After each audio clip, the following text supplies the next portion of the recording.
Right. Looks like Sparks and Sego are the only top 50. Yeah, but there is some non-top 50 there too, right?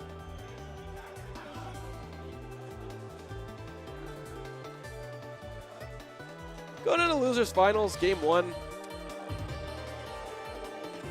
If they're not going to be men and just gentlemen to merchant port, how awful. Come on, you know you're going there. Oh my god. Alright. We're going to Rockwall because they hate me.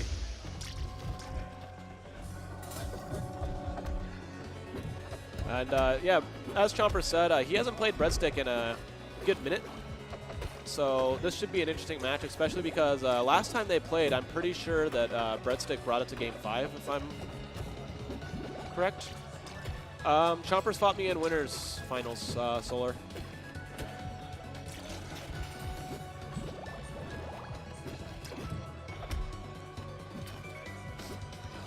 I actually didn't want to enter today, but when we only had 8 people, including me, I entered because Misa's sick.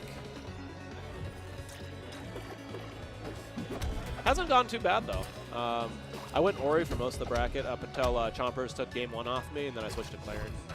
So I've only gone Claren against Etalus today, which, I mean, even if because like I've been practicing my Ori, and I don't think I would be using Ori versus Etalus anyway. It's like I don't think it's actually like Etalus favored like a lot of people do, but I think it's like one of those like really intricate ones.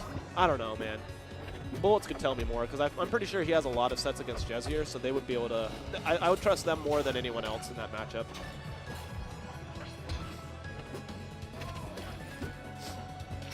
Are you saying it's unwinnable for who?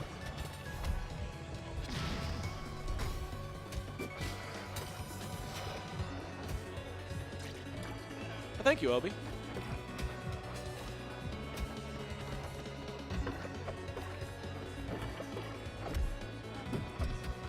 Yeah, I've seen a lot of people say that, but then I also saw Jezier just completely bop Lord Bagel at taps. But I also think that was just Bagel not having experience in the matchup at all.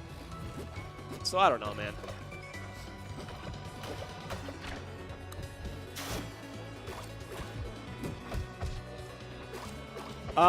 This season actually just started. Oh, Brett going for it. This season started January 1st and it will go through the end of March. The end of the top 50 season will be G6. I don't know what you're referencing, but there you go for both. So our new PR is actually out. We're getting a new PR banner very, very soon. I've already commissioned it a couple of days ago. Actually, I think it was last week, so it should be coming up.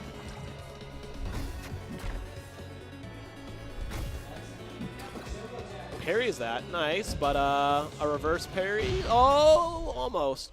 I saw the Orcane turn around in the blast zone, so I think he did a reverse droplet. I'm not sure, but I could do it. Who from AZ is going to G6? I know Blue, myself, Danny, and Chompers are all going to G6. Stroder is, I'm pretty sure, but I don't know if he's doing Rivals as well. I know he's doing Ultimate. I don't think Abasi is. Zora is not. And Dinos is not either. Actually, no, I think Dinos is. Because, yeah, he mentioned he got his ticket for like 96 bucks or something, I think. Don't quote me on that, but I'm pretty sure he is. And then I think Fatty and Chef are going again, because like the Fatty crew has a person that lives out there in San Francisco that housed him for free last time.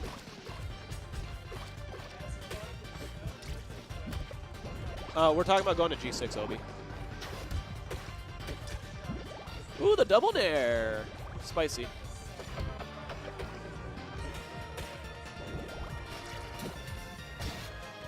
And this opening coming out really strong from Breadstick. Still pretty even in percent, but it's just kind of like the last kind of 10, 15 seconds he's really controlled stage. Did a really good job of staying in advantage. I don't know if he is or not. I'm pretty, like, I would assume he is, but he's also kind of a big deal in Ultimate right now, so I wouldn't be surprised if he just wanted to focus on Ultimate.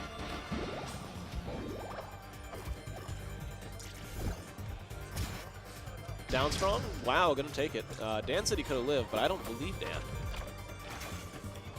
Because that was off the top corner.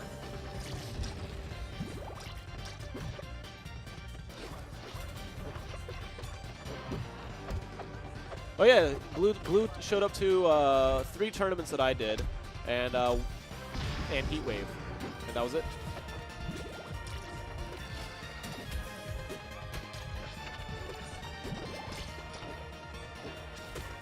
Dude, my main game is Overcooked though, and I'm number 2 on the PR this season, so like, if you main Rivals, obviously you're just not gonna be high on the PR because Overcooked 2 has been my grind since like it came out. Overcooked 1, I had over 4 million hours on it. Rivals is just a side hustle. Yeah, dude, you gotta check out the Arizona Overcooked community. We do competitive Overcooked matches. Most of the communities moved to 2 by now. Both were pretty solid though.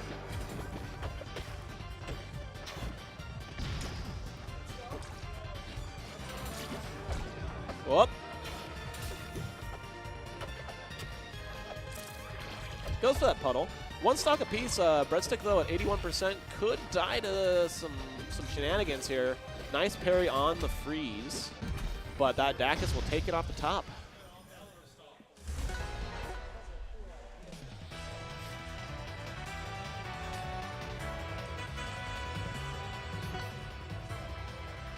So game 3. Jules Vale is actually one of Chompers' favorite stages to go to. Overcooked side bracket, maybe. I also want to do a Windjammer side bracket because I've been actually like legitimately loving that game, especially now that it's on Switch and the venue has a shit ton of Switches here. I could totally see that working too. But Windjammers 2 is coming out at some point as well. I'm pretty excited for that. I actually hosted a mini Windjammers bracket at my house once, and it's called Pull Out the Jammy. So check that out.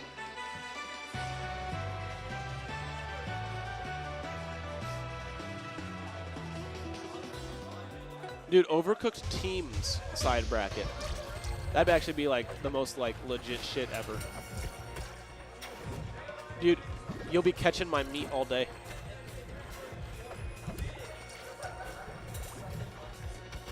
Chompers zooming around those platforms to start it off. Oh, gets the down air, gonna have to up special. Yeah, Chompers covers with the up tilt. Good DI out of that though. Chompers going for a second up tilt on that platform.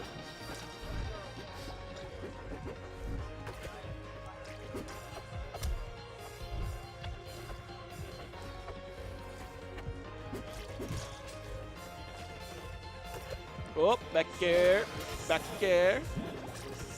Catching him in the side with those puddles, but kind of getting reversed there by that down special. That was kind of a wacky angle or wacky like spacing for it.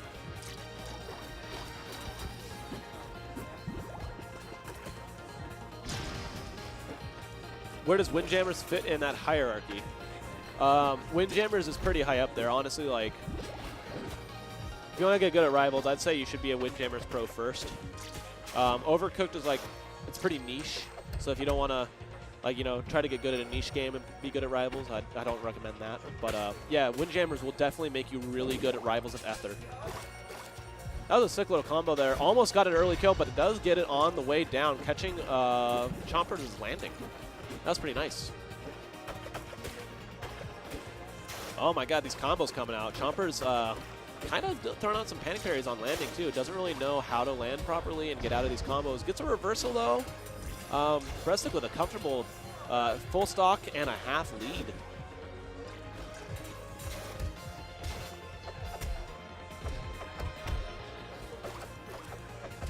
Oh, down tilt. Gets the freeze.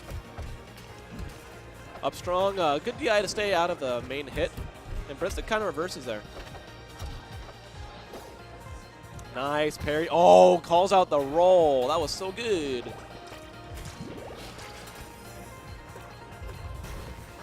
Why is Etalus so bad on his home stage? It's because people can platform camp him on his own stage. And I don't know. I feel like a lot of characters are bad on their own stage. I know Dolphin Brick really dislikes Merchant Port for Orcane.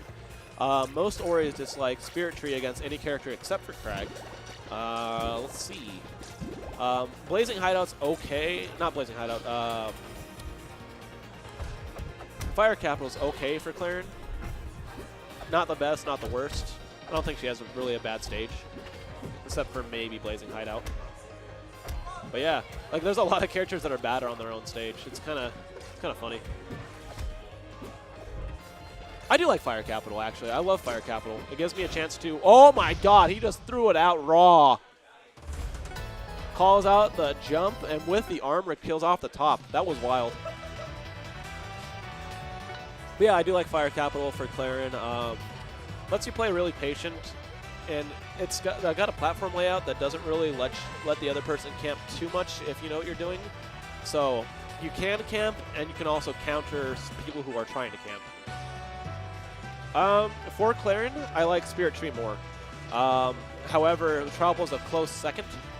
The only thing about Trapple that's bad for Clarin is that the characters can drop down from that top platform, but it is really high, so it's not easy for them to get up there without being telegraphed. So that's why I don't think it's actually a bad stage, just very close to it. So we're going to Tower of Heaven.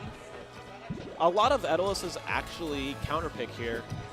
Yo, thank you, Travis, teach me for the sub. 2 months in a row? You're wild. You're so sick. Yeah, a lot of Etalus is counterpick here. It's one of those stages where it's like, it's got a lot of platforms, so you could conceivably platform camp them pretty well, especially since there's a top center one. But it's also got a small stage, so when Etalus gets advantage, they're really able to, you know, press it hard. And we just saw it there. He gets a Breadstick off stage and just converts it into a stock eventually. And the platforms are far enough off the side that Etalus can really cover them while the other player tries to recover.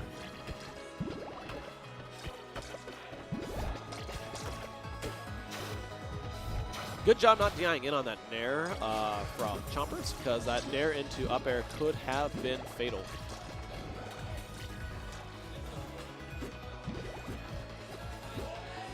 Oh my God, he's zooming. Nice parry on that freeze, not letting him get any cheese today. Now, Breadstick down a stock, but he has Chompers at kill percent. This is very doable. Chompers did make a pretty hefty comeback after a really early lead in the last game, though. Breadstick's just got to shake that off and move on, and gets it with that frame 7 at the edge of the stage. That dude blew up, and that was a spicy 30%. Just like that, pretty much even game.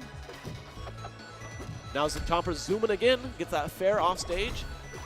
Oh, and another up strong with armor going through that side special. Oh my. I can feel it in my ass, that hammer. So many nairs. Oh my God, he wave landed and up tilted there and caught Breadstick. Took advantage right away from him. Oh, about that bad DI on the up air. Dan said he could have lived that.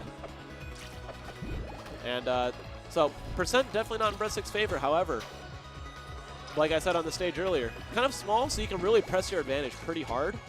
As long as he can just hold center stage, not let Chompers get set up too much with ice, should be good. And oh, Chompers actually just used that ice armor to win center stage, essentially. Like, he wasn't going to get a kill, and he knew that. But getting using the armor to kind of just take away that control that Breadstick had was really crucial for him. Up air, techs. Oh, no tech in, though. That was good. Oh, he went for the hammer. What a cheeky little breaky. Waits for the roll, gets it down strong. So many bubbles. Oh, but gets that down special right on his head. That was a good set. That was a really good set.